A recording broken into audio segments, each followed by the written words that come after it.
So when it comes to training people at home, what we need to think about, one, how we're going to get customers to us. Two, what equipment do we need that's also cost effective, because we don't want to go out and spend thousands of pounds on equipment and then only have 2 customers. And the other thing what we need to think about is risk assessment, health and safety, etc. So if you put equipment into your workplace, into your home, you need to think about what happens if the worst case scenario happens. Not going to speak too much about it, but it's risk assessment. So as long as you've got a fallback that if anyone hurts themselves on your premises, insurance, they're the little things what we need to think about when it comes to training someone in your house. The equipment, you can look at TRX, you can look at weights, you can look at weighted balls, you can look at mats, Swiss balls, all these sort of things what we can look to go and develop when it comes to that. If you've got an open space, you can do shuttle runs. Let's not think about we're training in the gym, so we've not got the fixed resistance, we've not got the cardio, we've not got the free weights.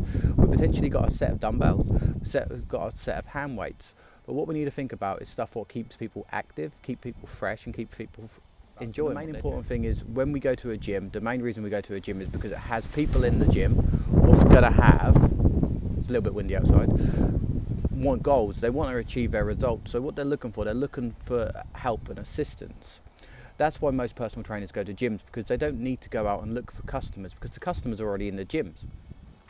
When it comes to training in your house, what we need to think about is what pieces of equipment do we need, what's relevant and what's cost effective, what will people want to use, and also what doesn't take up too much space, unless you have a luxury of having space to burn really.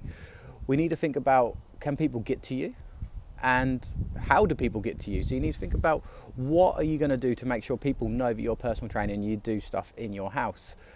We also need to think about the health and safety aspects. So we need to think of risk assessments. We need to think about health and safety. We need to think about the equipment. Do we check our equipment? So sometimes we have to put that into place, especially if you're using resistance bands, Swiss balls. We need to check to make sure if there's any cuts or make sure there's any incisions, because unfortunately if it snaps whilst you're training with someone, it could look at a lawsuit. So we need to be health and safety up to date as well. So when we go to a gym will have everything in place. So if you're using a Swiss ball, they have daily checks.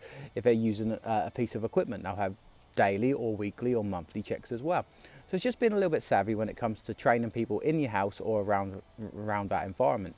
If you're taking someone over to the park, you need to do a risk assessment. So you need to go to that park, you need to check to see what risks could happen. So you've also got to think about daily risks as well. So if you're taking someone for a run and it's raining outside and they slip over, you need to think about the risks when it comes to running, or if it's snow and bad weather, anything like that. So thank you for taking time to look at my video today. If you like, put the thumbs up. If you want to subscribe, and then if you want, tick the notification bell as well. Thank you very much and have a good day.